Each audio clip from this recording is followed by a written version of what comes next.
like the whole gang's here. Oh, and Layla's here too. But, oh, she doesn't look too good. Ah, Paimon, Traveler. It's good to see you. I'd welcome you like a proper host, but I'm a bit busy at the moment. No need to look that worried. My observations indicate Miss Layla's condition has improved quite a bit. There's no danger to her mind. She's just fatigued and needs some rest. Excuse me for a moment while I blend some calming incense. I'll let you two explain the situation.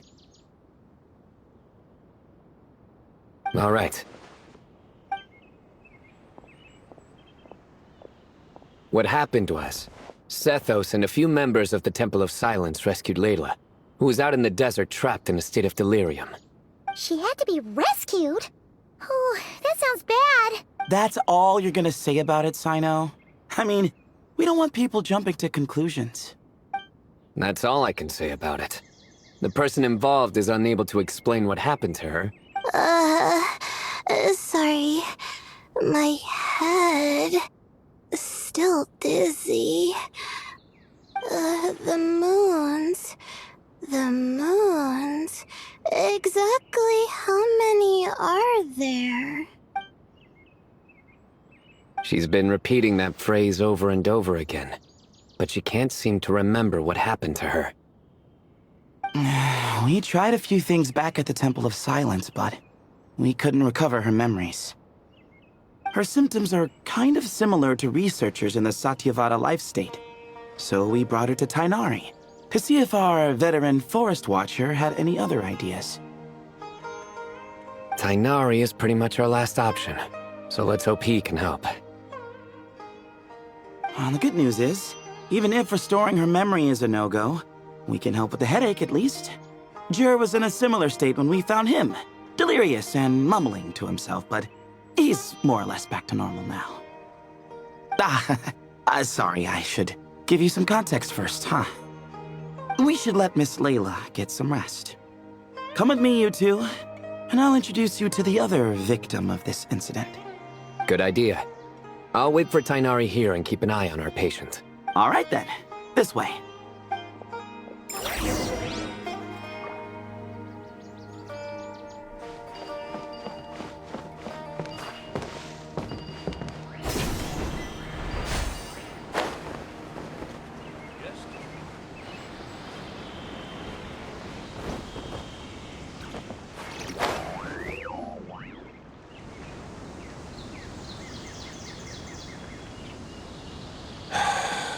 Who did the Ajalenok not offend? I just don't get it. Hey, Jur. Still musing about Aji nuts, huh? Want me to have Sino come over and tell some jokes? Might help distract you. No. No need. Don't encourage him. Well, sorry for interrupting the Aji talk, buddy. Next time, just say, Aji, hey knock! Hold on. So, what's the deal with the Agilenok nuts? Other than the bad Sino jokes.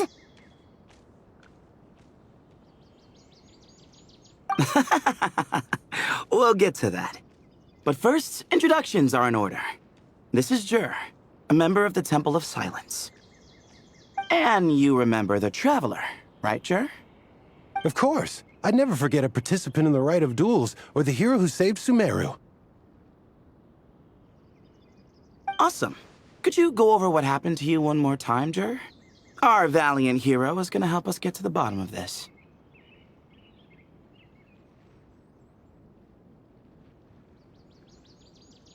Might as well join since you're here, am I right? Just hear him out. You're gonna want to uncover this mystery once you do. I'd bet on it. Well, I was on an expedition in the desert not too long ago, when I got caught in some quicksand. Later, it became obvious it wasn't normal quicksand because instead of sinking to my death, I fell into an undiscovered ruin. In my panic, arms and legs flailing about, I suspect I touched some things I shouldn't have.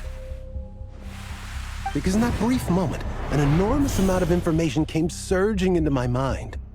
I would hesitate to even call it knowledge, because my brain had no capacity to process the information. To use an analogy, it would be like trying to stuff thousands of Agelenok nuts into a small water skin without it bursting. Sorry again with the Agelenok nuts, I know. It's fine. We're getting to that part of the story anyway. True. Well, just as I was on the verge of madness, a single phrase broke through the storm of thoughts in my head. It was a man's voice saying, "Don't eat Agelenok nuts." What?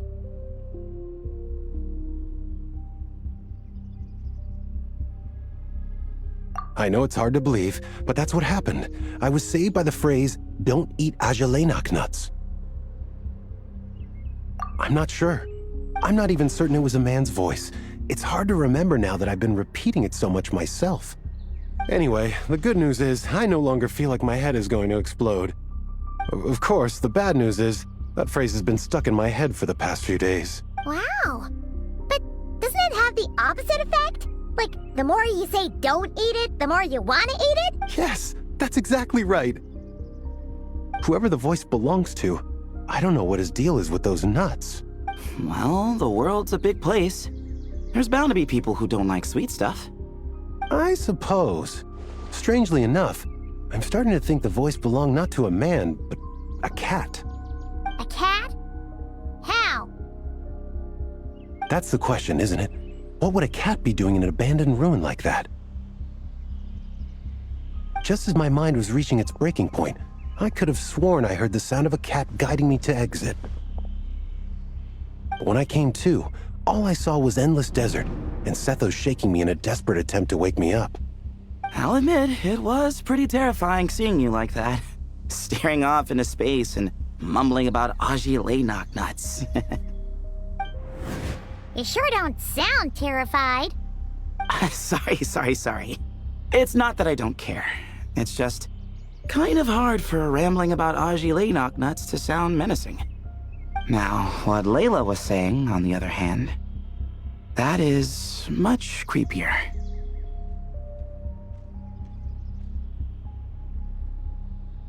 Exactly. The unknown is what breeds fear.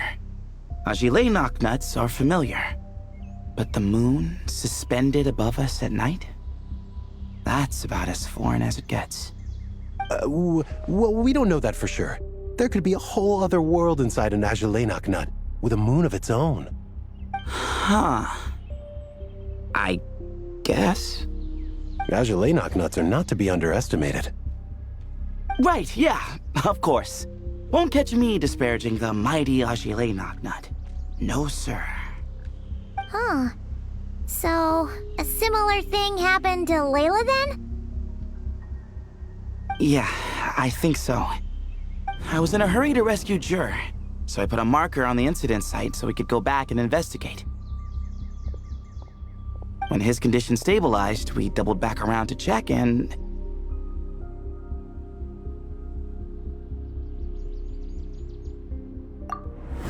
Exactly.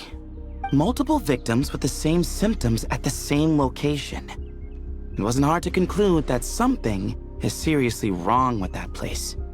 So, after we got Layla out of there, I had the Temple of Silence put up a warning sign at the scene and send patrols to watch the area. Speaking of, Sino, Tainari, and I are going to head back there and investigate once Layla is stable. So, as per usual, you're here just in time.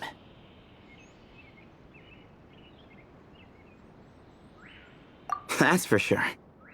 But there's another reason I want Sino and Tainari involved in this. Because the story doesn't end there. Right, Jer? Oh, yes. Where was I? The Agelenok nuts butted in and I... Right. Yes, the cat. As I followed the cat noises, the voice said something else.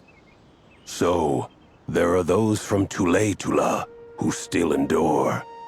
I thought that was strange, of course, because, well, was the voice referring to me? Records of my ancestry are rather sparse, so I'm not sure if my bloodline even traces back to that place.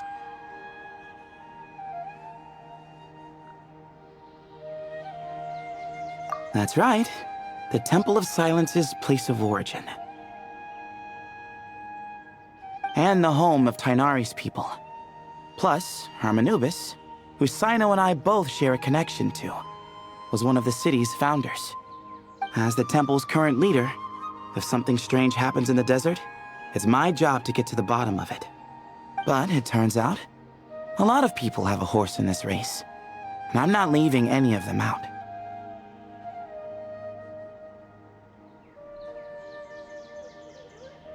See? Knew you'd join. But yeah, that's all we know about Jer's situation. Tainari should be done on his end. Let's head back and check on Miss Layla.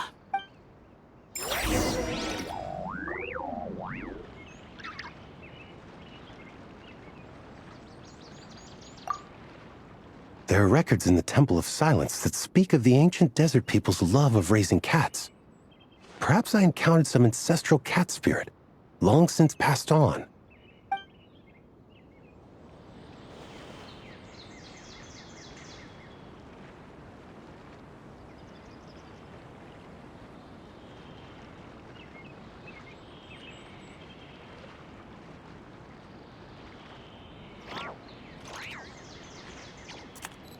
Where do we come from?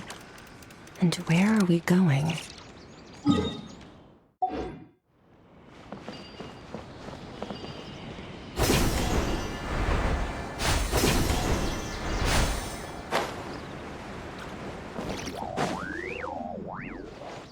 Surely that little girl must be leaving soon. How are you feeling? But don't speak if it's too taxing. I feel like I haven't slept in 2 days, so pretty much back to normal. Whoa. That's your normal? Traveler, Paimon, I thought I heard your voices earlier. Oh, and, I'm sorry. Huh? You don't have to apologize. You didn't do anything wrong. No, I just mean, I think I'm about to disappoint you. My head was kinda muddled earlier, but I still heard your conversation. I know you're trying to figure out what happened to me, but, I really don't remember any. Does your head still hurt? No, I feel fine. The incense you made helped a lot. I'm still hearing those words in my head, but other than that, I'm okay. It's just, all I remember are those words. Everything else is a total blank. One moment I was heading to the stargazing point I'd calculated, and the next, I was on my back in the sand. The same phrase playing over and over again in my mind. How many moons are there in the sky? Sethos, did your friend Jer suffer from memory loss too? Not really. His memories are blurry, but there aren't huge gaps like this. He remembers touching something. Someone talking, a voice mentioning Tuletula, and hearing a cat lead him to the exit. A cat. Did you hear it too? Huh? Now that you mention it, I think so. Which means, at the very least, what the two of you experienced while escaping the ruin is consistent. A single sentence repeating in your heads, and the faint sound of a cat. Still not a lot to go off of. Agreed. Oh, is your head hurting again, Layla? No, I was just thinking. Maybe my memories are blank because I was sleepwalking at the time. Sometimes, my friends and classmates tell me about things I don't remember doing, or places I don't remember going. I don't talk about it a lot because, well, I don't even know how it happened. But I don't want my personal circumstances clouding your judgment. So I, just wanted to mention that. Ah, I see. Well, thank you for telling us. But I don't think we need to dwell on that for now. We're gonna check out the site of the incident for ourselves, so that should help us come to our own conclusions.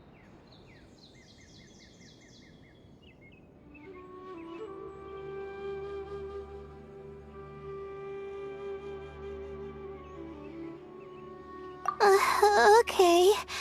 Then could I come too? Oh, I have to know what happened to me back there. Sure, but on one condition. You need to be in tip-top shape before we head out. If your condition isn't stable enough before then, we'll have to figure out something else. Of course. No problem. Well, I'm more concerned about Tainari. You sure you'll be alright in the desert? You say that like I'll evaporate on first contact with sand or something. Call it curiosity. If this concerns my ancestors, I want to figure out what's going on. Anyway, as long as I take things slow when the sun's out, I should be fine with the right preparation. Besides, it's a good idea to have a doctor on hand in case of emergencies. So long as our doctor doesn't become the emergency. Well, if that happens, I suppose I'll just have to rely on the kindness of my entourage to haul me back home. Alright, well, that all sounds good to me. Let's meet in 2 days like we agreed. Jer and I are gonna head back to the Temple of Silence to do some research in the meantime. See you in a couple days. Sounds good.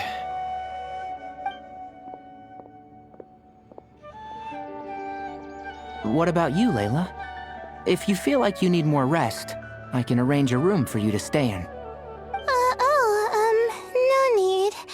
I've asked enough of you as it is. Besides, I feel a lot better. I should make it back to my dorm, no problem.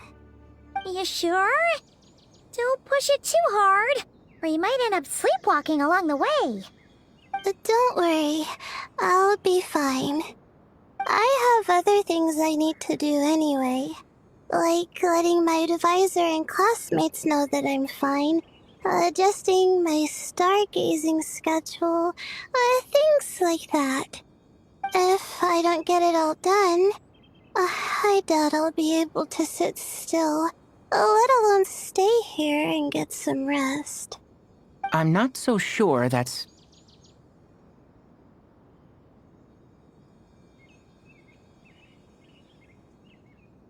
Ah, a much better idea. Thank you, Traveler. Of course, if anything starts to feel off, come back for a checkup right away. You'd better listen to him, Layla, or he'll feed you tasteless slop as a punishment. Punishment? You're the one who caught a cold. You're supposed to eat light when that happens. Besides, with your nose stuffed up like that, you couldn't taste anything to begin with. Huh, is that so?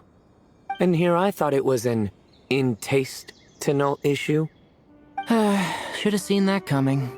You're off the clock, so now it's time for puns, huh? Oh, brother, not this again. Don't worry, Paimon. I understand. If you want me to stop, then Then? you'll have to call a plumber. Tell them someone's gotta pipe down.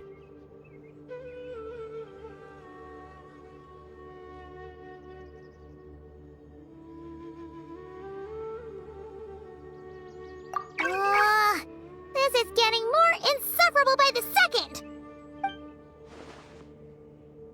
Put a sock in it already, please.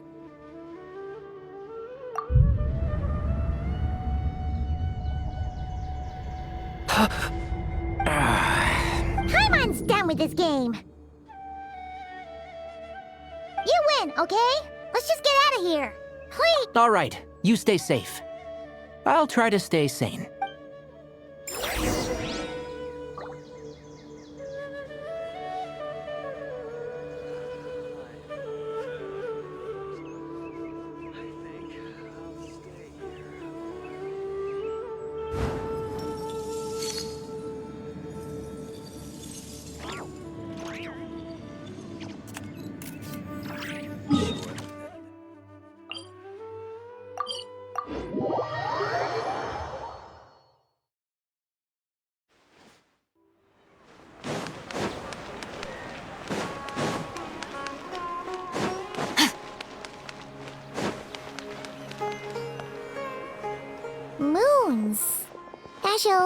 nuts. Moons, Azulenoc nut? Are the moons going nuts? Oh no! Looks like Paimon's caught the brain bug too! Oh, Paimon's gotta clear her head. Aha! Got it! The cafe over there!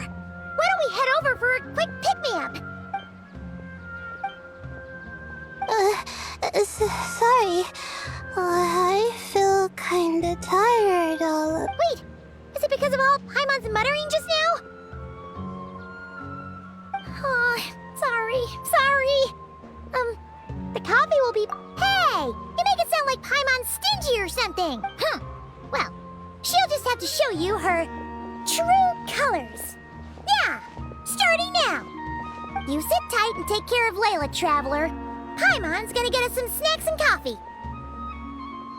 Be right back. Don't go anywhere in the meantime.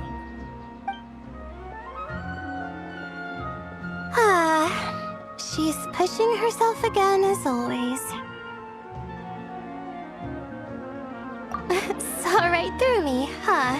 I apologize for the sudden emergence, but I didn't have any other options. Well, that's true. So, for our sake and your safety, allow me to fill in the gaps in her memory. That's right. Layla was already in bad shape. Stressing about her new study topic, focusing on the stars instead of her surrounding. By the time she realized the danger she was in, it was too late.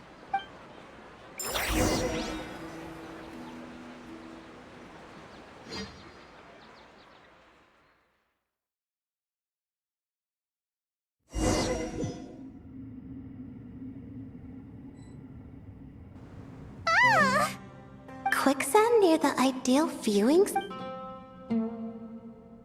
Looks like Layla's been under a lot of pressure lately, but why would quicksand lead to a place like this? Well, all in all, looks like a common desert ruin. Guess there's nothing to do but try to... Oh, Layla, what have you gotten yourself into this time?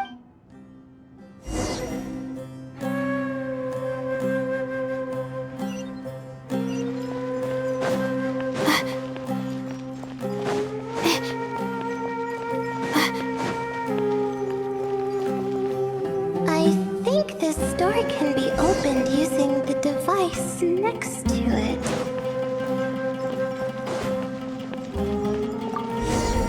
Just like I thought. Ugh, what was that?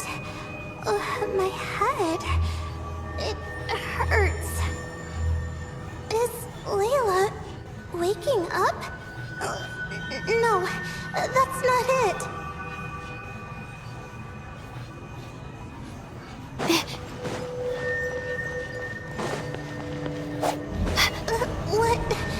What's going on? It's too much. I don't understand.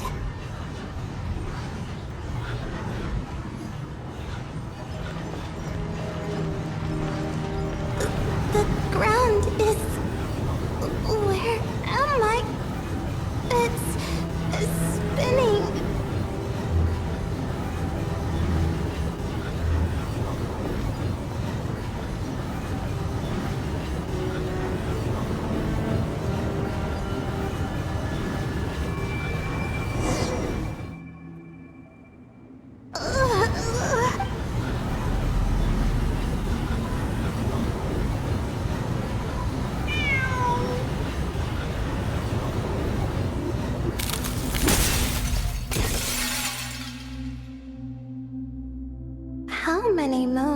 How many moons are there in the sky? Okay, information isn't rushing into my brain anymore. That's good. How many moons are there in the sky? My head hurts. But there are no more dark spots in my vision. And I can see in front of... How many moons are there in the sky? What's going on? How many moons are there in the sky? Isn't there just one? A cat? I'm not hearing things. It really is a cat. But what is it doing here? How many moons are there? No! Stop it! Does it want me to follow its cries? Well, it's not like I've got other options. Come on, Layla. You can do this.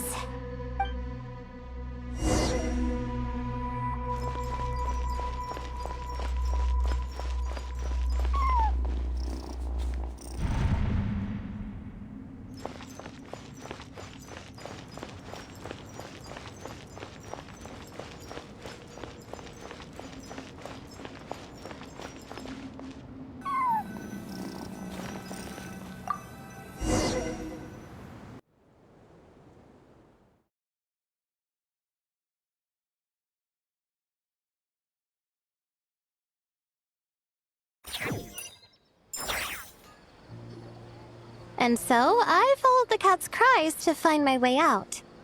It was quite a kind creature. It didn't even leave until the other me started to wake up. Thinking back, it all started when I touched that device. I've heard fellow students talk about it before. How the desert is full of objects that do strange things. Sometimes it's just a minor inconvenience, but other times devices like that can cause massive trouble. Of course. I forgot how much adventuring experience you have. Still, carrying an umbrella doesn't mean you can't get soaked, so just be careful and stay away from unknown devices. No need to thank me.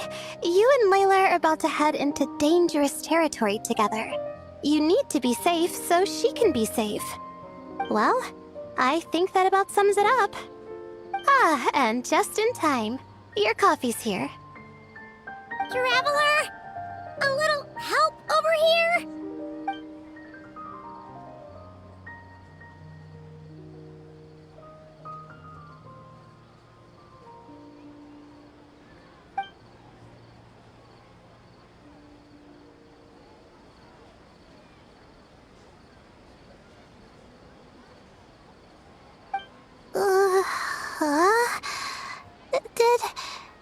Did I fall asleep?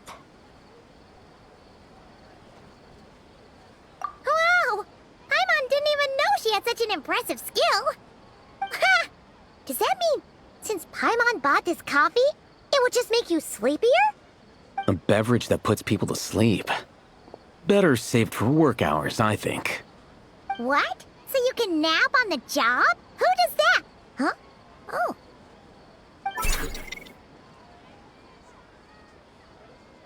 Beep boop. Oops. Oh, hey them. Kave. Nice to. Oh, and you too, Marak.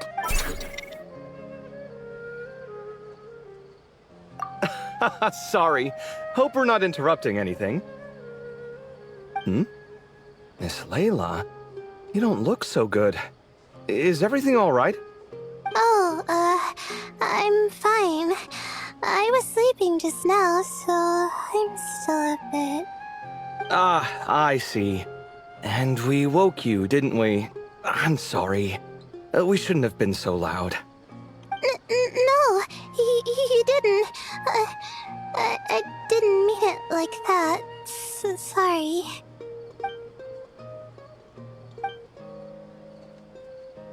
Wait, where are you going? You just got here. I'm going to do what I came here to do. Which is? Buy coffee beans. Huh?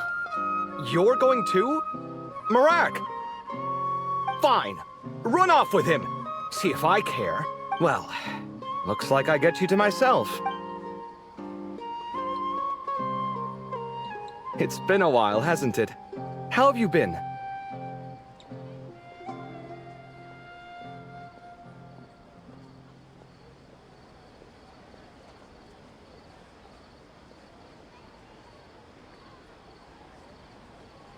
So, a busy life of adventuring for you, and a busy life of academics for Miss Layla, is that right?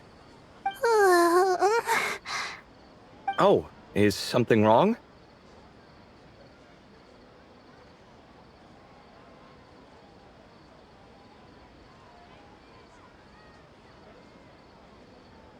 The desert's not always the friendliest place, that's for sure.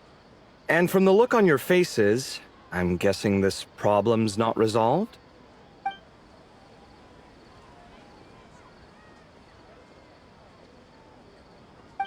Don't force yourself to talk about it, of course.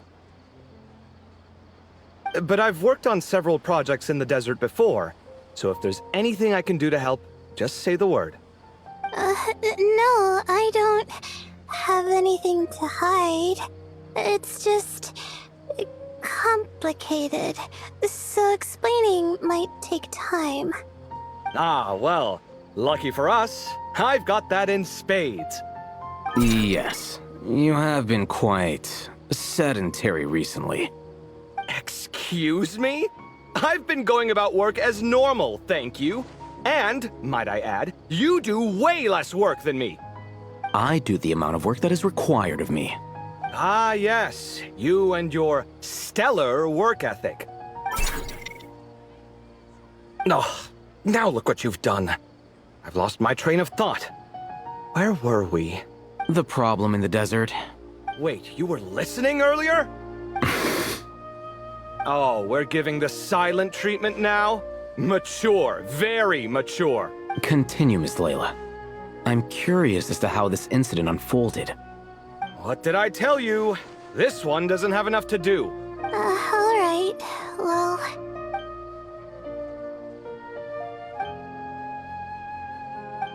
Could you still use some extra hands on this investigation team of yours? Huh? You want to join, Mr. Cave? That's right. I think my experience studying desert mausoleums could be of some use here. While Hatham's expertise in ancient languages could be helpful too. Besides, I consider you all to be my friends, and friends are supposed to help each other out. Wait, I'm involved in this now? Oh, please, I know you. Half the battle was over the minute you said you were curious. We couldn't stop you from joining if we tried. Well, you've got me there. Besides... This suitcase of yours has been jumping at the chance to volunteer for a while now. I imagine... You imagine? Mechanical life forms might also feel homesick from time to time. Huh. Now that you mention it, Marak's core was a component sourced from the desert. That could prove useful. You're sure you want to come with us? It could be dangerous. Oh, I'm sure. All the more reason to recruit as much help as possible. It's important to count on friends at times like these. Our pleasure. It's a plan, then.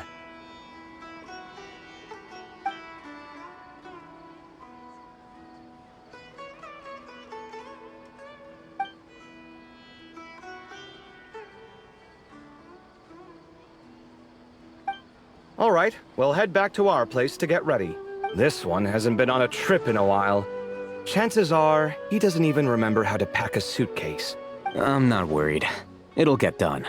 Somehow. Would it kill you to help every once in a while? I do help. It's called moral support. Oh, of course. And I am ever so grateful. Goodbye, you three. We'll see you soon! Oh, and Kaveh, your coffee beans!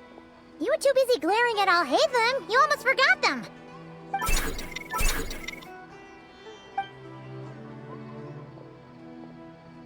Well, we're pretty close to the academia now. Thanks for the coffee, Paimon. I feel much better now. Right. I'll follow the doctor's orders. Or try to, at least. With the blessing of the stars, I hope we all get a good night's sleep.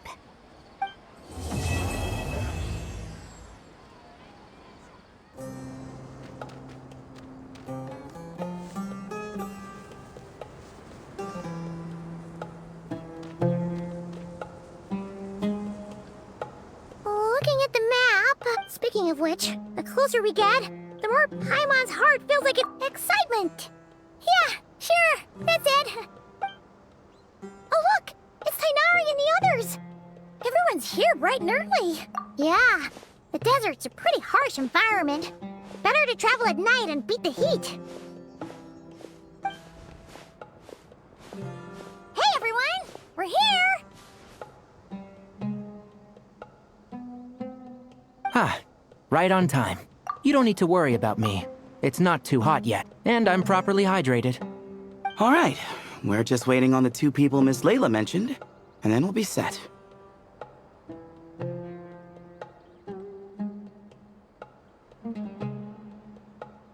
He's staying behind.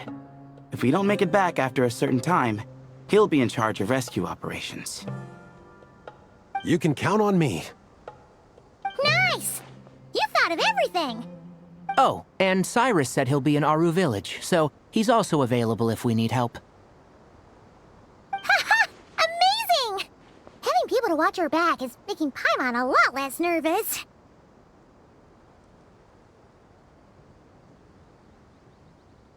Yeah, I did. After hearing about what happened, my advisor gave me some time off to rest. So, my studies are on hold for now. Then, does your advisor know you're back in the desert to investigate? Yes, but I was only allowed to come after I mentioned that General Mahamatra would be there too. Haha! Quite the reputation you've got there, Sino. Something wrong? You haven't said a word this whole time. Are you in a bad mood or something? No. Being skilled with words also means being a good listener. I'm just reflecting on what you're saying. Oh, Hatham! Kaveh! Ha! Over here! Darn it. I was just setting up a brilliant... Yeah. I'm sure you'll find another chance. The important thing is, our scribe and our renowned architect are here at last. High praise. But wait, why am I renowned and not him? He's just as famous as Sino, Dia, or Nilu. That just means your level of fame is even greater. How could a lowly scribe hold a candle to you? Lowly scribe? Please. Borrowing. Anyone with an employee ID can do it. Yeah. The House of Dana bends over backwards for just Send a report to Lesser Lord Kusanali then. Let her know someone at the Academia is abusing their position. Hey! I never said abuse. Impressive verbal sparring, as always. Oh, hello to you too, Marak. Well, looks like your assistant is raring to go, Kaveh.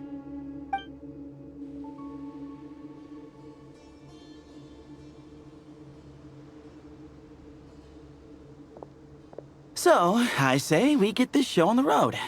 No sense delaying the inevitable. No need. We're in this together, remember? Sure. This is the entrance, yeah? Yes. Perfect. Then, if we're all set, let's get moving.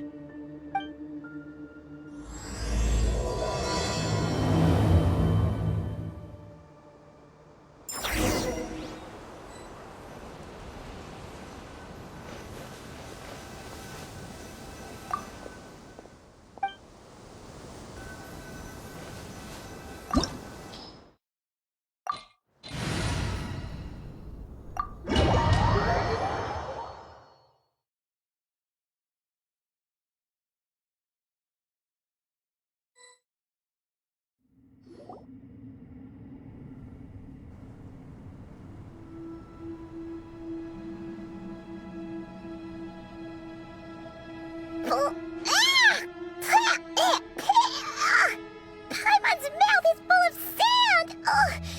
So that's what falling into quicksand feels like? If this was quicksand, we would have struggled to breathe. No. I think this was regular sand, and we didn't sink into it. We fell through it. Into this place. Agreed. In other words, sounds like a you problem, Paimon. Ha, very funny. No, wait, Paimon's the only one. Ugh. Ha! See? What? I'm the only one with sand in my shoes? Yeah, right.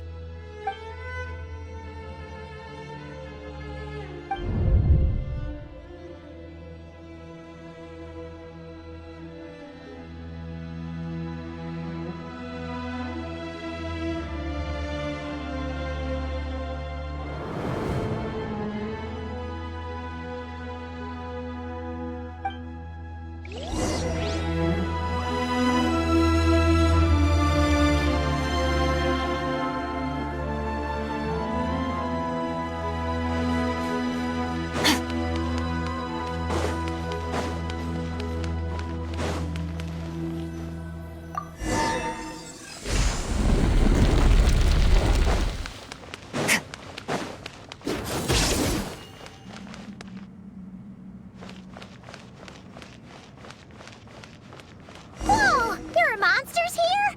Kira didn't say anything about that.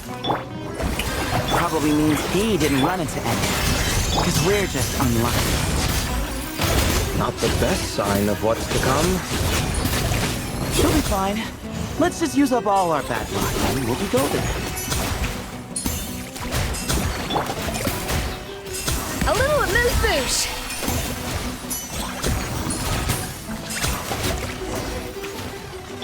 Ready, steady, go!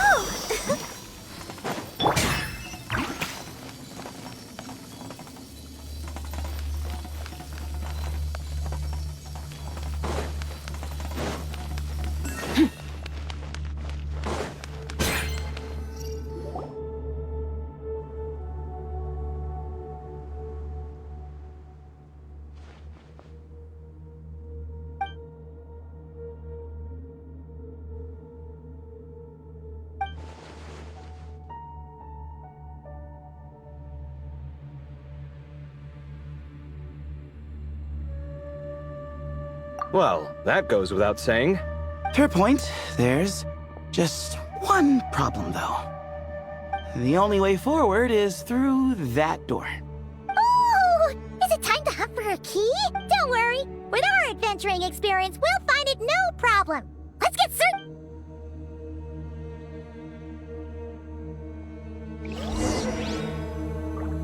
Marak, wait!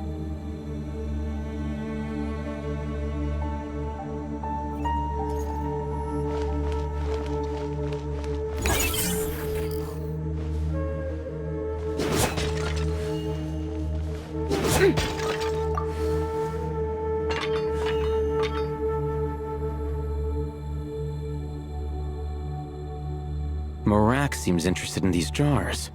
Go smash them. Ah, well, we would hate for you to have to lift a finger, Your Highness. Marak, this isn't really your old home. No idea what that means, but Marak does sound pretty happy. So, mechanical life forms do have the capacity to miss home. A novel discovery. Well, with Marak leading the way, we should be safe.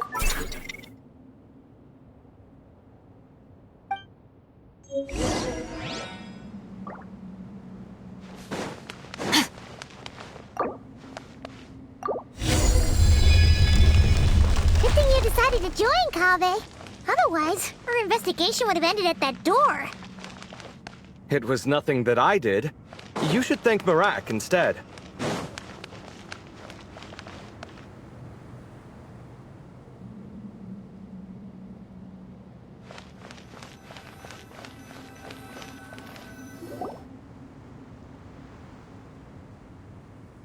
Hold on. At this rate, Paimon's gonna lose her title as best guide to a mechanical suitcase.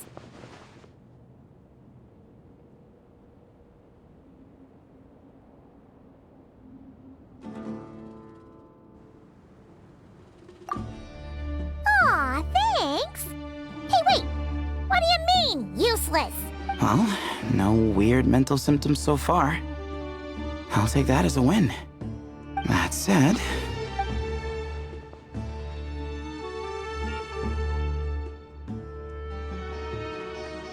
There are 3 doors here. So, we split up.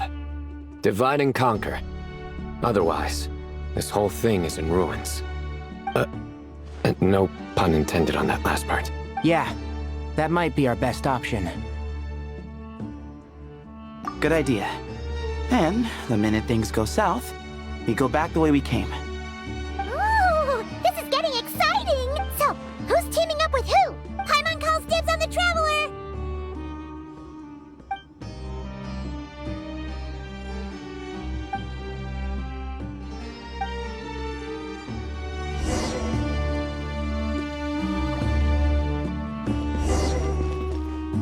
Well, this takes me back. Last time we were in the desert together, two of you came all the way out here to gang up on me. Oh, sounds like someone's holding a grudge. Just what I like to hear. If you're still hung up on that last one, just name the time and place, and we'll have ourselves another thrilling... duel. This chamber is huge. I can't even imagine what it's used for. Oh, What's wrong? I seem to have stepped on some kind of stone slab. Huh. There's a pattern on this, but it's hard to make out with all the dust. Huh? Look! The shape seems to match the markings on the ground over there. Let's slot it in and see.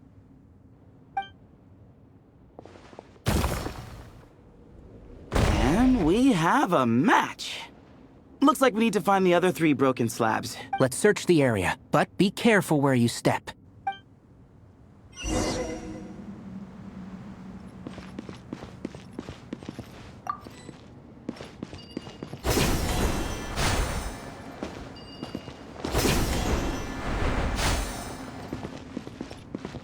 Ooh, got one! Ouch, but watch out. The edges are kind of sharp.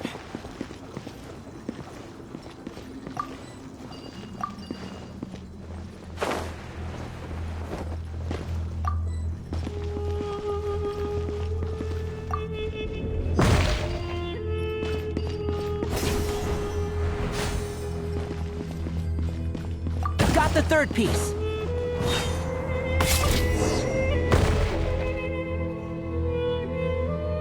We just need one more. Huh. Look! A cat! Could it be the same one Jer mentioned?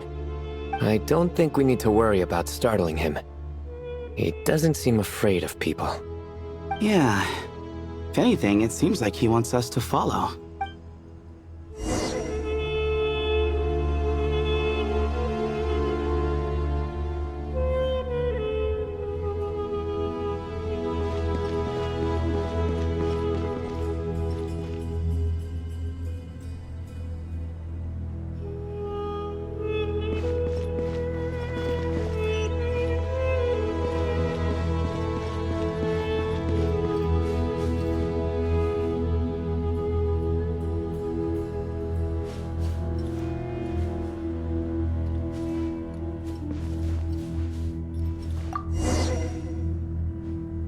Oh, he led us to the last piece.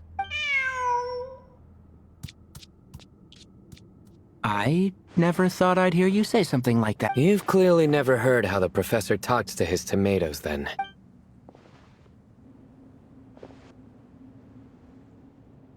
Alright, well, that's that. Now, we need to figure out how to get rid of all this dust. Behold, the great Vayu Viastra. Be honest. You've been waiting to say that for how long now? Just activate.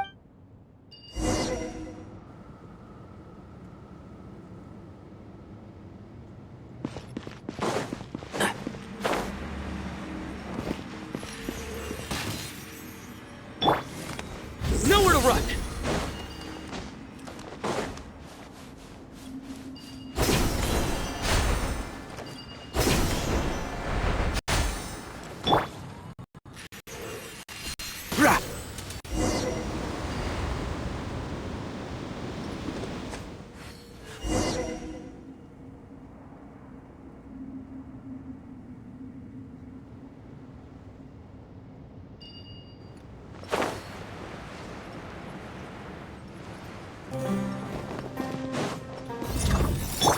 Your sins weigh upon your soul. Your penance is due. I'll uproot you! Enshroud! Surrender.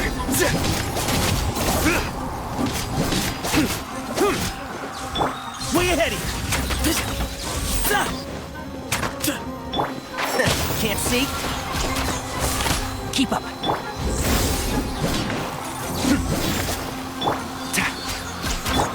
Give me some space. Move or be moved.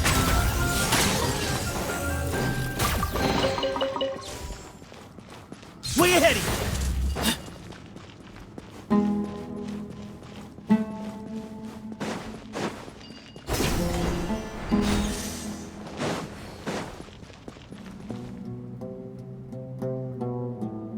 Huh. It worked. It's a... 3 Hermanubises? That can't be right. Oh, true. And the looks fall short. My hat is much better looking. A goat, an ibis, and a crocodile. Oh, wow. Our botanist knows more than just plants. Riveting observation. I was just thinking. These 3 figures look a lot like the 7 pillars of King Deshret. That's right. These are our colleagues. Our what now? You sure about that? Just kidding.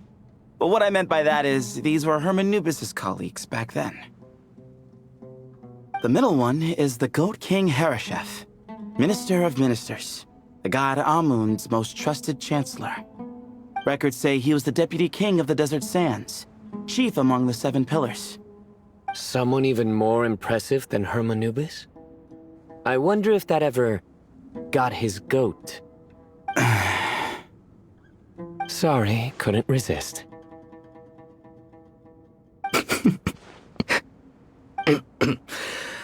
Okay, that was a good one.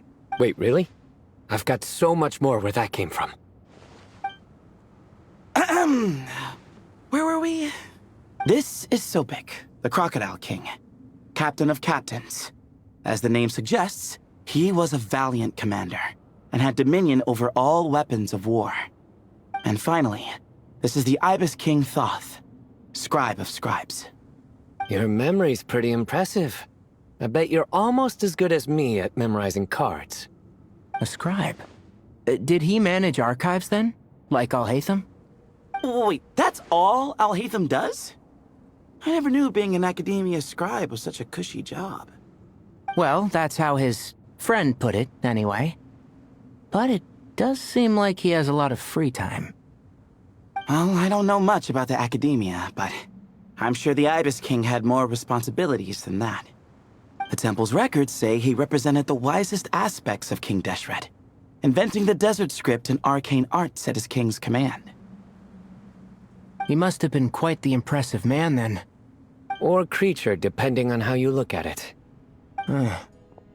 Still, why are these 3 the only ones represented here? What about the other pillars of King Deshret? Maybe because the 3 of them were extra close? Huh. Kinda like us. Oh yeah! Maybe we should have someone inscribe us on a commemorative stone slab too. Or, we could just take a picture. It would serve the same purpose. Anyway, no more distractions. Huh. Doesn't it look like there's writing carved into the corner? Huh. There is. And it's in the ancient desert script too. Looks like the Ibis King left you some homework. Give me a sec. I'll try and translate it. The ministers are unvirtuous. The scribes unwise. The captains unworthy. My end is not humanity's end. Hereby bestow upon you all a far side of eternity. Wait, so They went to Aru? It doesn't sound like it was their idea. The far side of eternity is said to be the final land of dreams for all desert dwellers. But if such a place did exist, wouldn't it also be an inescapable prison? Yes, and based on the writing here, it's clear King Deshret wasn't pleased with these three. This gift he bestowed upon them seems more like a punishment. Such is the power of a king, I suppose. Which means the goat's the one who got in the end. Huh. Yep, not as good the second time. What? Impossible. Well, looks like that's all we can learn here. Should we keep going? Yes, no time to waste.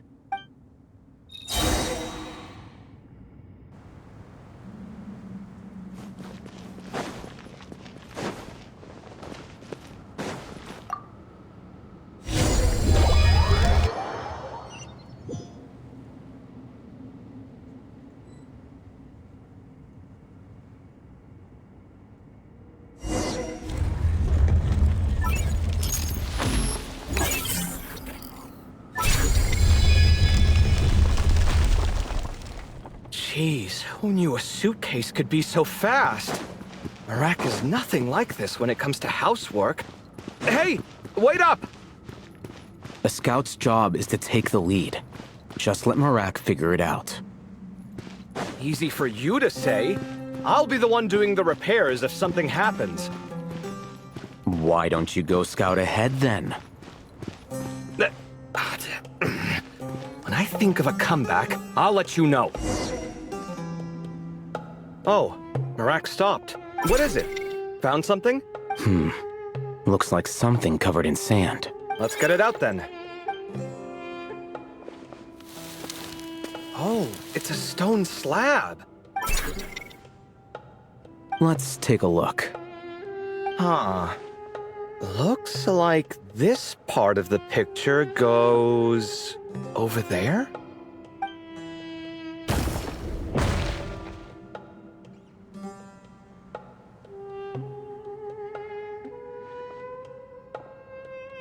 In that case, there must be other pieces. All right, and let's look around. Hey! Why are you sitting down? I thought Marak was helping. Oh, so you do know what that word means. Great. Are we supposed to just sit back while Marak does all the work? No, I doubt you could do that. Exactly. But I can. See? It's all coming back to me. How insufferable it is to work with this no-good, do-nothing... We could be more efficient, I agree. I'll work on this piece. You take care of the rest.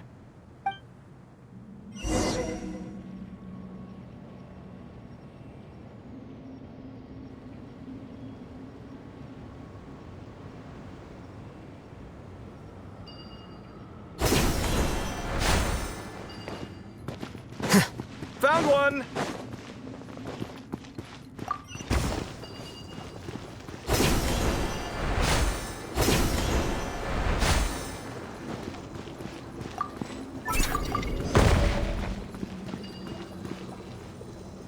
Good teamwork.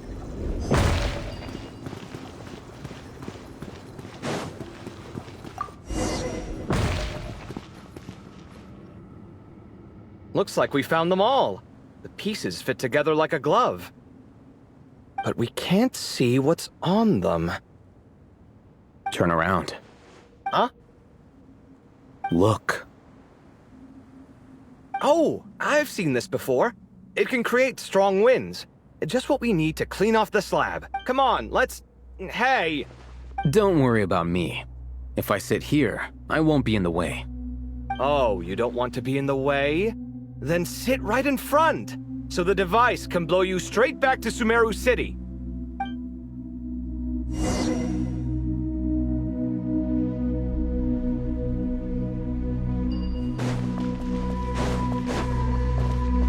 Sight clear.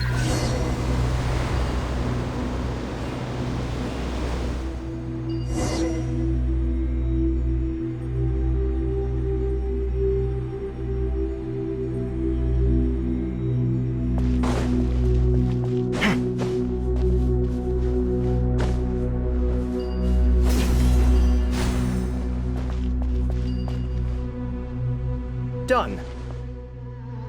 Huh. That's one big cat. And there's a shattered crown. I think it's depicting some kind of story. Look, there's writing too. The Ibis King answered the young noble, granting him the wisdom he sought.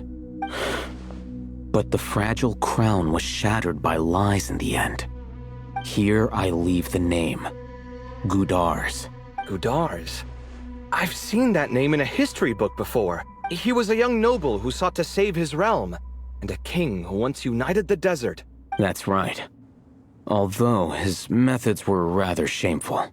During his long reign, he betrayed his family and the nobles who supported him, only realizing the error of his ways after his enemies left him nowhere to turn.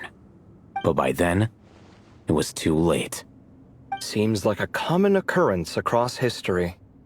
Different people, same mistakes. It's an inevitable pattern, destined to repeat itself. The writing mentions the Ibis King, but a cat is depicted here. Does that mean... So far, what's depicted on the slab seems true to history. In which case, this cat is either a proxy for the Ibis King or a manifestation of said king himself. Exaggeration is a common method ancient records use to highlight a being of higher status. And as we know, Layla and Jur both heard the sound of a cat while escaping the ruin. You're saying the Ibis King, one of the legendary 7 pillars of King Deshret, is here, still helping those in need? I'm saying we can't rule it out.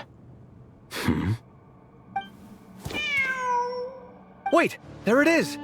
The cat!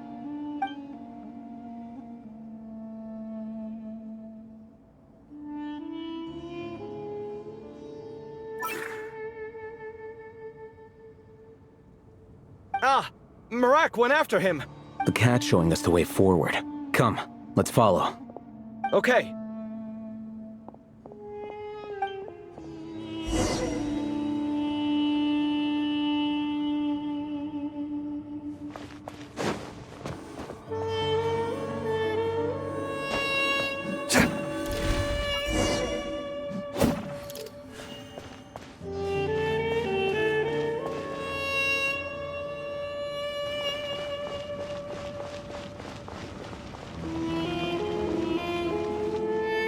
Huh. The cat's... gone. Yes, but look where he led us. Oh. Another slab. It looks similar to the last one.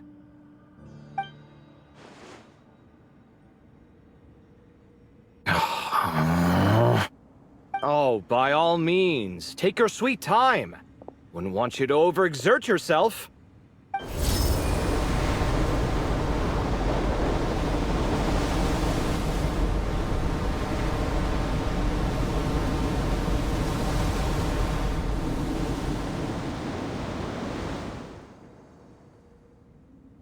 Huh. The scene depicted here... Seems to be a different tale. The Ibis King answered the Jinn-blooded dancing girl, granting her the wisdom she sought. But enemies plotted to kill her close kin. Snake venom was her self-chosen end. Here I leave the name. Makaira. The Temptress of Woe? You've heard of her? Of course. I don't just sit around doodling all day. She's mentioned in tons of papers about the desert. As I recall, she was given as a gift to the tyrant king of Gurabad, and later seized the opportunity to kill him. After getting her vengeance, she reigned as queen for many years, until her enemies attempted a coup, and she took her own life. That's more or less the version I've read as well. It seems this queen also had dealings with the Ibis King. Yeah, I'm starting to find this whole granting wisdom business a bit concerning. I mean, considering how Gudars and Makaira ended up, it might not have been a good thing. But, at the same time, if the cat guiding us is linked to the Ibis King, then he doesn't seem like a villain either. People are complicated. And the same is true of the servants of the gods, no matter their wisdom or power. Let's reserve judgment for now and keep moving.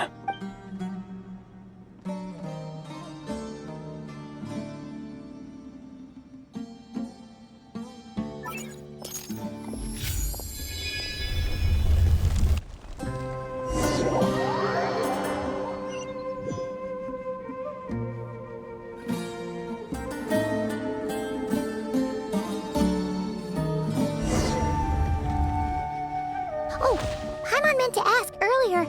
Have your memories come back, Layla? No, sorry. To be honest, nothing about this experience feels familiar. Besides, my focus is the stars. So I don't spend a lot of time exploring ancient... Guess that makes us the senior researchers in this scenario. Stick close, all right, Layla? Okay.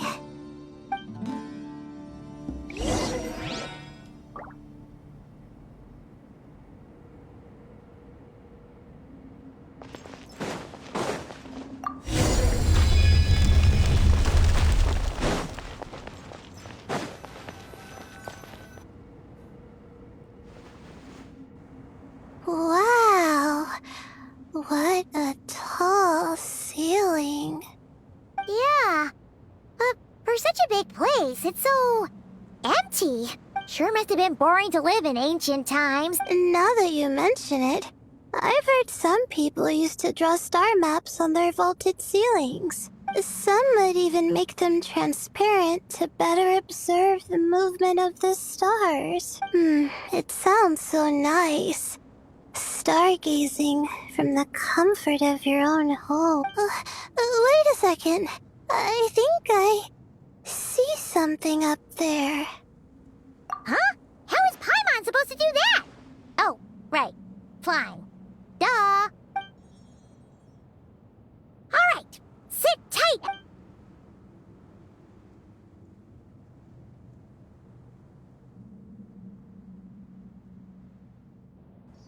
Okay.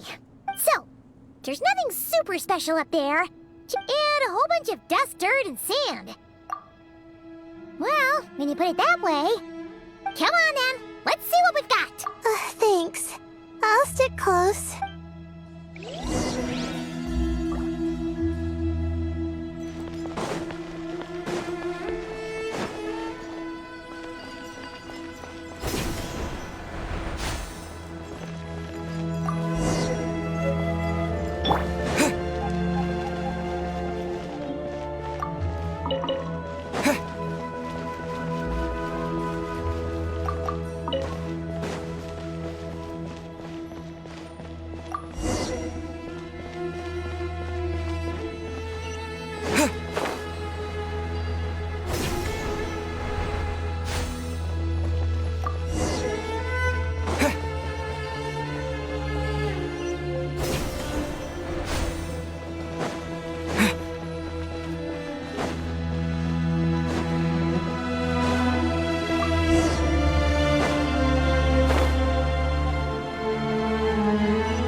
That's everything. Most of the documents are in the ancient desert script, except these ones. These seem old as well, but the handwriting makes them stand out.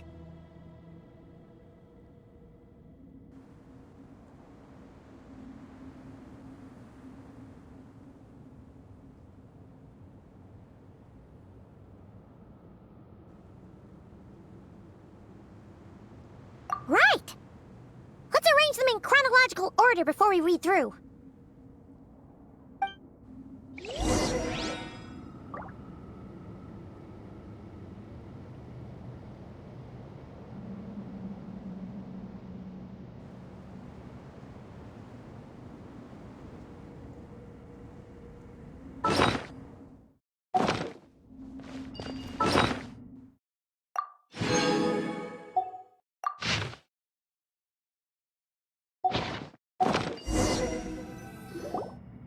Okay, now let's take a look.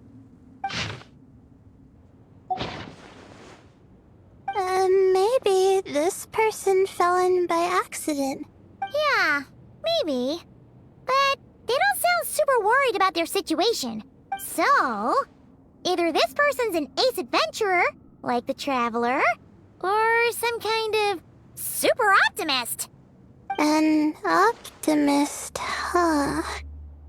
That's right! You're detailed and passionate. Great qualities for an adventuring buddy. This optimist seems super obsessed with exploring every corner of this place. That could have gotten them in big trouble for all we know. Well, I appreciate the compliment.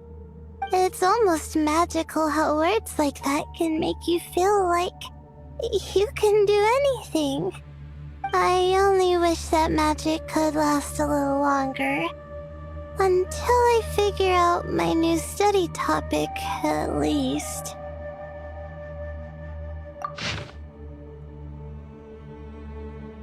Oh, looks like you were spot on, Paimon. See? Told ya! That's what happens when you don't think things through. And all this talk about seniors and juniors. He was a student just like you, Layla. Whew, he sure talks a big talk for a student, though. You'd think he was some kind of old scholar instead. Huh. What is it? Did Paimon say something wrong? No, I was just thinking. And this might sound rude, but the way this person speaks is just so... you noticed too. I mean, it's good that he helped treat his companion's wound, but it didn't seem like it was out of kindness. More like he was looking out for his own self-interest, or thought he could get something out of it. I don't know. Maybe I'm reading too much into it. Yeah. If you're both in this dangerous situation together, wouldn't you mention them at least once? If it were Paimon, she would write down the name of every single person she was with. No one would be able to get away. Actually, I find Paimon's approach quite sensible. It makes sense from a safety perspective, too. That way, if anyone came to the rescue, the notes would be able to tell them everything they needed to know. Whoa! That's genius-level thinking! Well, I learned that from Madame Farazan, actually. I'm not speaking from personal experience or anything. Oh, no!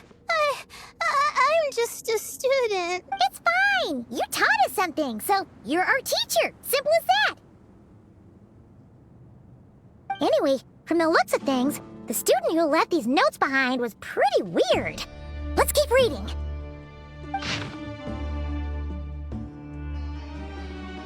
Whoa! Hang on! That's a lot of information. Paimon needs a moment to take this in. The Ibis King.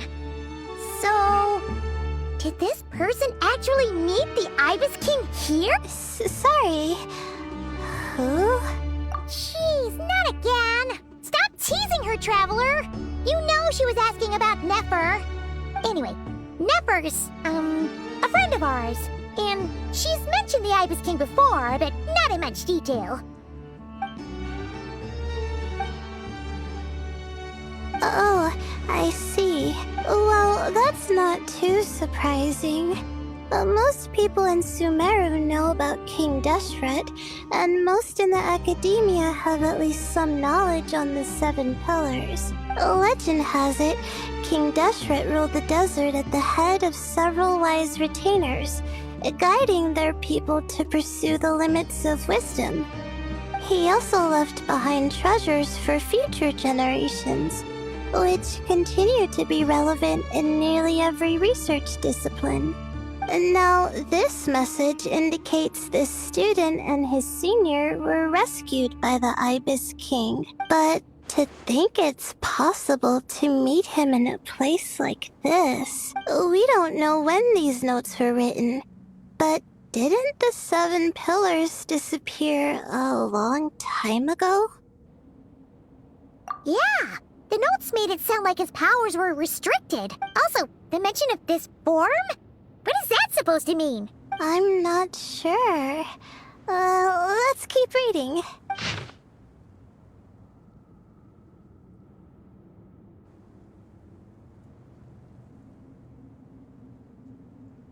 Oh, this is the last page. There's even a signature at the end. Well, sounds like they made it out. Guess it was a happy ending after all.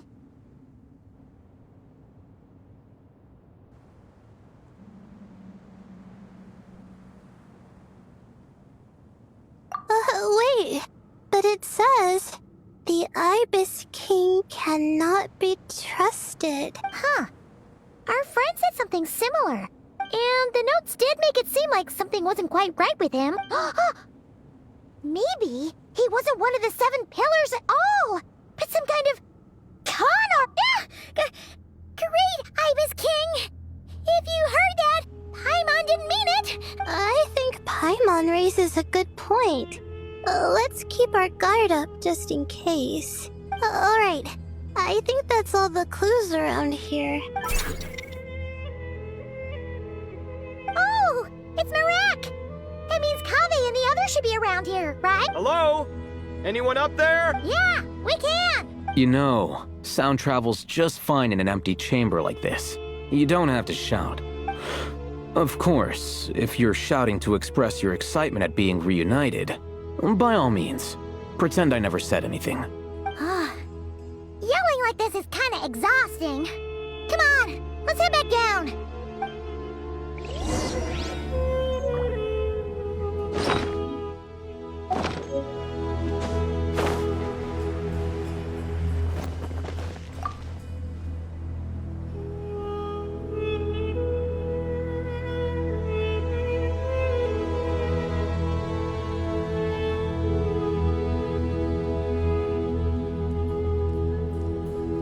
Wow, we all ended up in the same place, huh? Yeah, what a coincidence. Indeed. Or as I like to call it, the chai factor.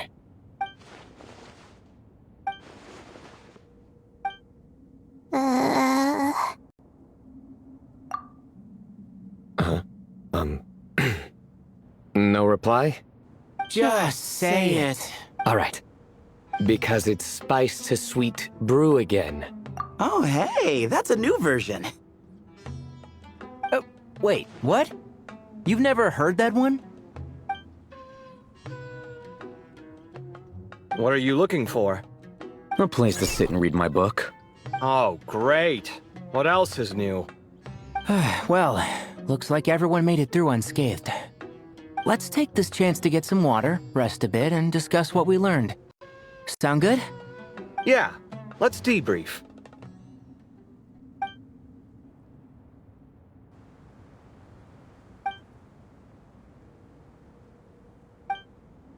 Okay, so we all learned a lot, but it feels like we ended up with even more questions. Yeah, but one thing's for sure.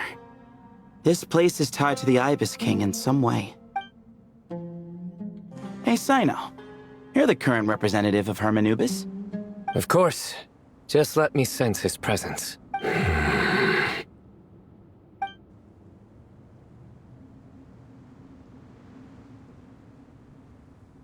Just kidding.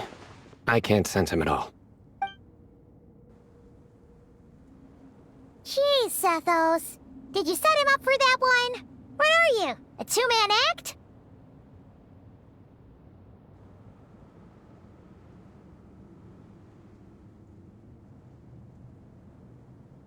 Sorry, Hermanubis isn't like the Ibis King. He can possess me, but I can't talk to him whenever I want. Oh, truly? Does that mean he's gone? I would have liked to reminisce about old times with him. Ah, the cat! It's... Of course it speaks. In fact, it is not an it at all. You do me a great offense. My apologies. Esteemed cats, sir? Oh, this little contraption is still here. Contraption? No, this is Marak. Which means you do his assistant a great offense. Huh? Well, I didn't mean... I wasn't referring to this Marak, but rather the thing that operates it. King Deshret was quite partial to it. I have forgotten what it was called. It must have had an official name, albeit in the old tongue. Even if I did remember, I would need to translate it into modern language. It's not important. Marak's a fine name. Even better than the original, if you ask me. Who thought of it? And the remodeling, quite well done indeed. This Marak looks much happier in its current form. Oh, and the components should have model numbers written on them. You can look them up if you're curious. This cat talks. Quite the one-sided conversation. Is this what the Ibis King was like? He seems quite eloquent. I wonder if he plays cards. Ha! I knew Marak was a great name. Go me. Let's see, what page was I on again? Should have brought a bookmark. That all went over Paimon's head. Hello indeed, for you to know my name.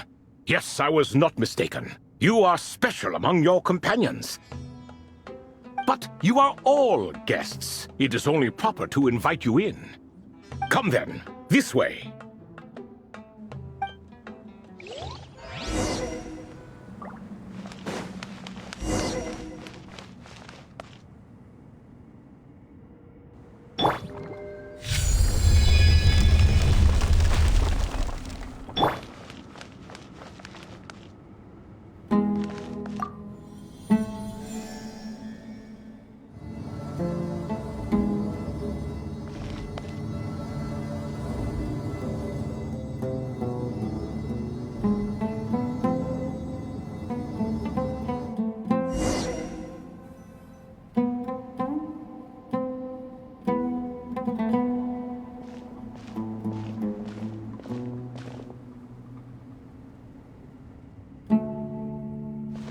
Welcome to my humble abode.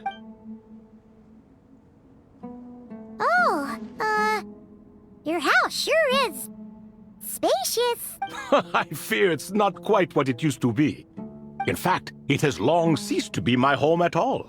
It belongs to the descendants of the cats I once raised. Such adorable creatures, aren't they? Take the one I'm borrowing here, for instance. A chubby fellow with such lovely fur. Anyway, tradition dictates that a special guest such as yourself be presented with a gift. Alas, it's a first-come, first-served basis, you see. What? So the treasure's gone already? Treasure, you say? Not an inaccurate description.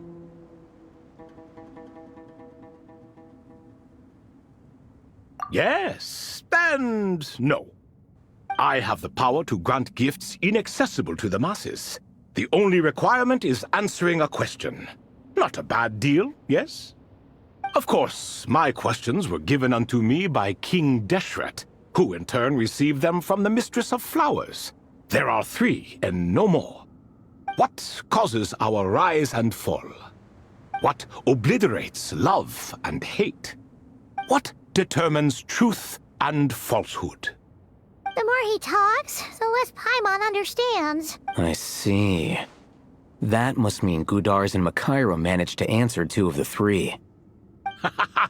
Another who understands. Oh, so that's the event those 2 slabs are depicting. Priests and their records. A singular obsession, and quite boring, too. After being imprisoned within Aru, I could, on occasion, take the form of a cat to converse with those around me. But I despised speaking to them. No conversational skills whatsoever. Now, humans like you who stumble in here from time to time, you are much more interesting. Hold on! We're getting off topic again. The 3 questions you just mentioned? What are they for, exactly? That is a story that begins with King Deshret. And we're in for another long one. Nostalgia for the past is common to us all, is it not? And our king, he was such a proud, solemn man in those days. He watched us speak of the present and the future, of the wisdom we possessed or were about to obtain. We were his proud retainers, confident in our belief that, so long as each one of us used our abilities to the fullest, progress was inevitable. Yet, King Deshret's ambition was not destined to be allowed in a closed-off world such as this, so nothing went as planned. In fact, from the beginning, there were signs an outcome of this nature was inevitable, because although there were 7 pillars, one was forever absent. Al-Ahmar would insist the Dendro Dragon Sovereign was one of us, but the dragon herself rejected that idea. Huh. Like a card you can never seem to draw from your deck. More like a card that was never in the deck to begin with. Alas, that's just who Al-Ahmar was. There was nothing we could do about that. And I always preferred chess to cards. In the end, life grew unbearable for our king. But, of course, those who remain must continue to live on. But subjects like us were less fortunate. After all, the fate of a retainer is decided by the king, including the chance to walk away. So it was then that King Deshret had Kroko, Goti, and I locked up within Aru, where we remain to this day. Krako. Goti? Ah, of course. You're more familiar with their full names. Sobek, the Crocodile King, and Hereshef, the Goat King. And let me tell you, when it comes to chess, Hereshef was a habitual backseat strategist, always spewing nonsense from the sidelines.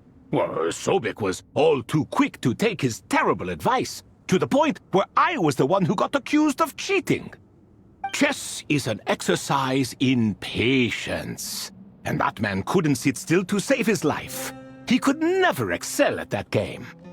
In fact, neither of them were good at chess. Even so, we played together often, and since I was always the winner, we got along quite well. What are you laughing at? Were we not good friends? No one's No, not you. It's Goti. He's laughing for no reason again. Can you not hear him? Ah, right. Of course you can't. The two of them are inside Aru, as am I, so only I can hear them. What is even going on here? Has he, started to lose it after being trapped for so long? That does happen to prisoners serving life sentences. Speaking of which, how's Azar doing these days? I doubt he's doing much of anything. Just what I wanted to hear. What is the meaning of this? You doubt my words? I have half a mind to not talk at all. Oh, no. They're not questioning you, Lord Ibis King, just discussing other things. Please, continue. In that case, where were we? Getting to the part about the 3 questions. Hopefully. Ah yes, we're almost there. Before I entered Aru, King Deshret said I could be released from my eternal seal if I chose humans who could provide the correct answers to those 3 questions. The first person who caught my eye was Gudarz. I asked him, what causes our rise and fall? He answered, conspiracy and betrayal, for it renders the righteous and wise unable to succeed, and thus nations fall. I found his answer quite interesting, so I bestowed upon him the power to deceive. The second human I chose was Makaira. I asked her, what obliterates love and hate? She said unto me, I have nothing left to lose. Vengeance alone can quench both love and hate. I found this to be another fascinating response, so I granted her the power to be loved. But both of them ended up... Now then, young one, riddle me this. Did their answers point to this fate? Or was it the power I bestowed upon them that determined their end? I'm just an observer who doesn't understand their circumstances, so I can't answer. A clever reply. I do not wish to comment either. It is all in the past at this point. My only wish was for their answers to be acknowledged by King Deshret's rules and bring me one step closer to freedom. As for the final person, her fate remains to be seen, so I will not reveal her name.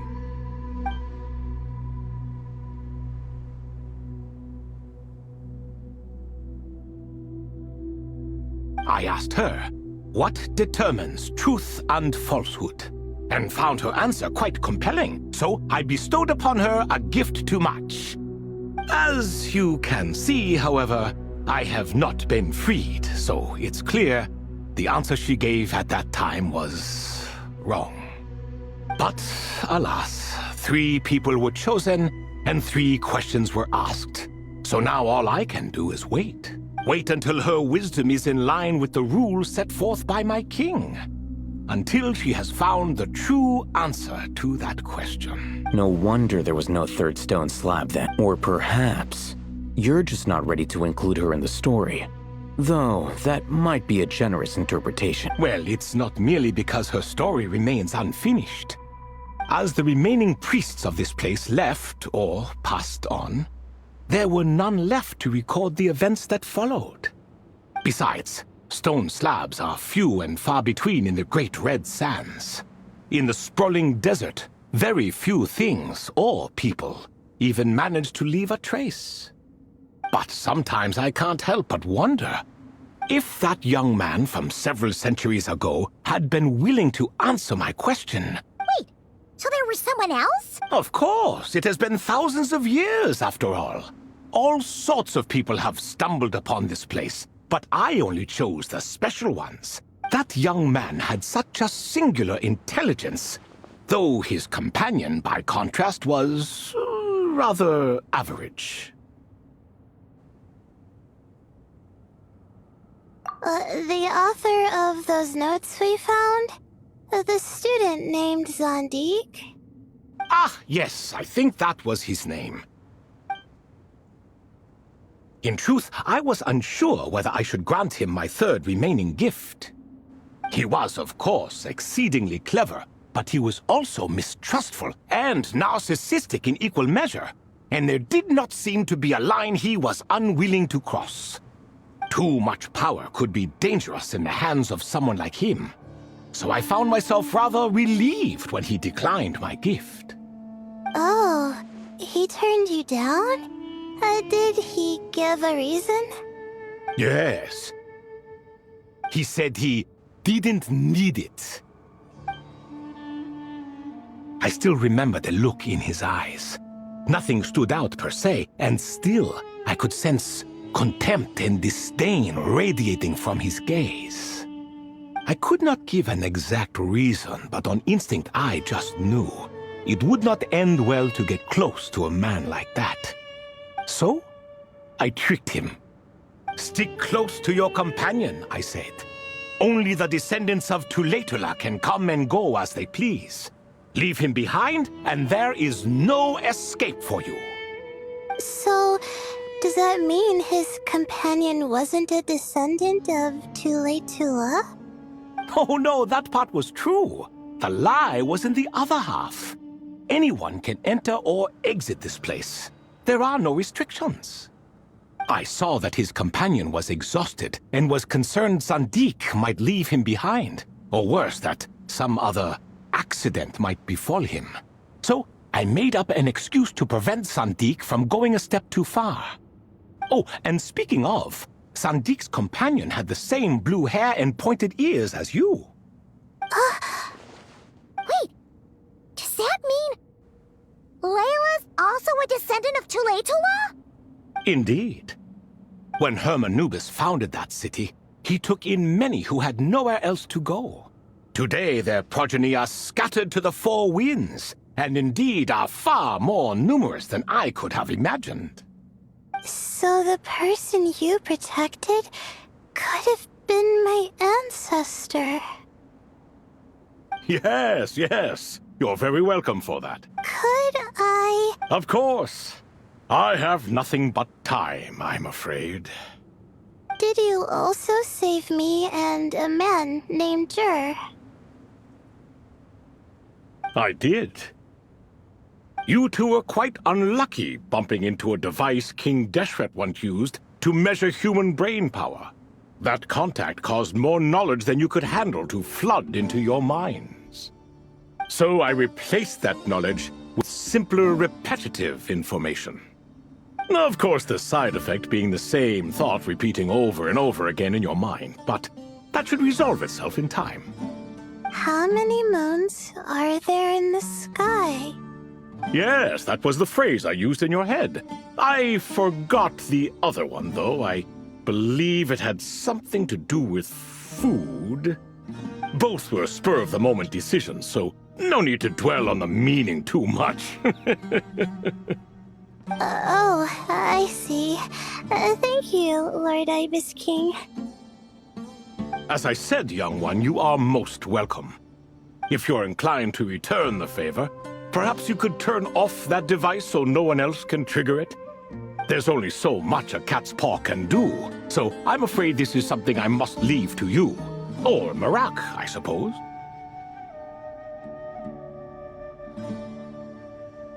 Oh, splendid! Another one bites the dust. Such is the fate of things here. Day by day, little by little, the remnants of ages past fade into obscurity. For that reason, the gifts of bygone eras, be they tied to your blood or technological in nature, are not to be revered. They are tools, nothing more. Disrespectful? I simply make the most of what I have. Besides, our king has been gone all these years. What good does it do to revere him now? Oh, are you talking to the Goat King again? No, Croco this time. He's pestering me for another game of chess. Says he wants to even the score. Wishful thinking, if you ask me. If we counted one push-up for every loss, he'd owe me 300,000 by now. Of course, that's just a rough estimate. I've never kept count. It appears that's something you like. Being someone unable to be defeated. I suppose so. All right then. Time for me to extend my winning streak, and for you all to head home.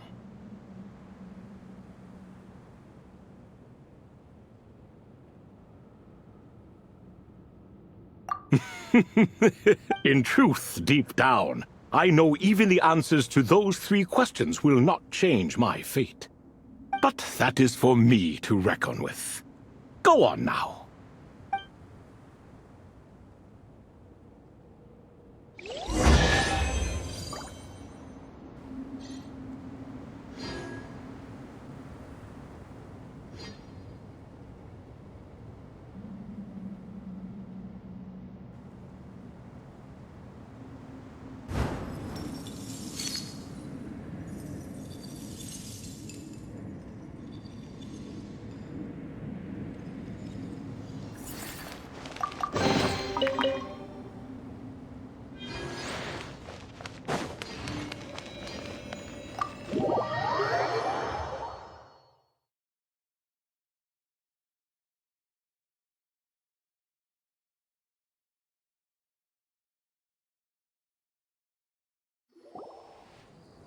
Excuse me, do you even know what time it is? I've harvested 3 crops of tomatoes while you've been gone. You're exaggerating, Professor. I'm making a point. There's a difference. Sincerest apologies for keeping you waiting, Professor Cyrus. See, that's what I call manners. Now, Nope. It went way smoother than we expected, actually. I presume the investigation is complete then. Come, tell me all about it. Oh my, did you luck out? If you've read the work from the Vahumana Dashan, you would know that the Ibis King has, well, let's call it a mixed record. Perhaps he softened up a bit in his old age, and that's why he chose to help you. Or perhaps he just didn't have a good enough reason not to help us. See? Marak agrees. How do you even know that's what Marak meant? That could have just been a happy noise. In any case, there's a lot to be happy about. We figured out what happened to Layla and Jur, and there were some unexpected takeaways too. Yeah, I never expected to learn about my ancestry. I've always thought of myself as just an ordinary student. I never would have even considered something like that could be true. Come to think of it, our ancestors might even have been friends at some point. Huh? You're right. Maybe I should take a trip back home to see if I can find any records about that. Oh, I was just throwing that out there. I wouldn't want you to go to the trouble. It's fine. My advisor gave me a break, and I still have a few days left, so... Oh, wait. My study topic. I haven't made any progress at all. No. I need to focus on that instead. Right. Couldn't you help her, Professor? Huh? No, I could never. Me, you say? I'm from the Spatamar Darshan, and I don't think that Nephis or Zahahadi researched the stars. All I have to offer are my homegrown tomatoes. Although I suppose it's not impossible. I can ask a few old friends to recommend some interesting topics. You really don't have to. It sounds like a lot of work. Hardly. A few passing questions while we water the plants? It's no trouble at all. Thank you so much. Of course. Now it's getting late, and you all must be tired. Let's wrap things up here. Some say desert nights are the sun taking mercy on us after the heat of the day. So, let's leave while she still feels merciful.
The Fieldwise Center is getting a lot of praise from important scholars all throughout the academia. Soon, they'll send a team of specialists to take over the management of this place based on our recommendations.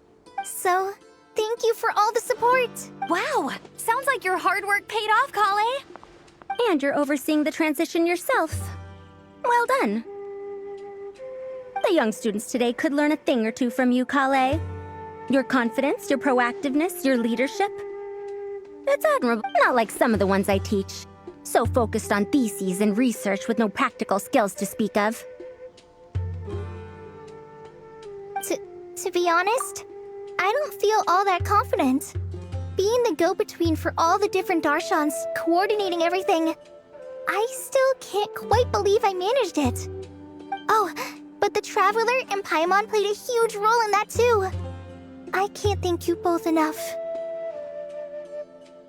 Yeah, we're used to this kind of work. So for us, this was more like a super special camping trip with friends. You know, a few puzzles here, a little exercise there. It was super fun.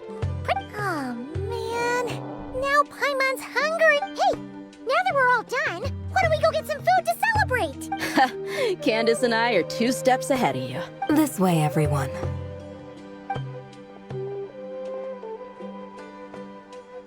Woohoo! A feast! Perfect timing. Oh, it's been a while since we've had such a delicious spread of dishes from Sumeru. Paimon feels like she could eat twice as much. No, 3 times as much as normal.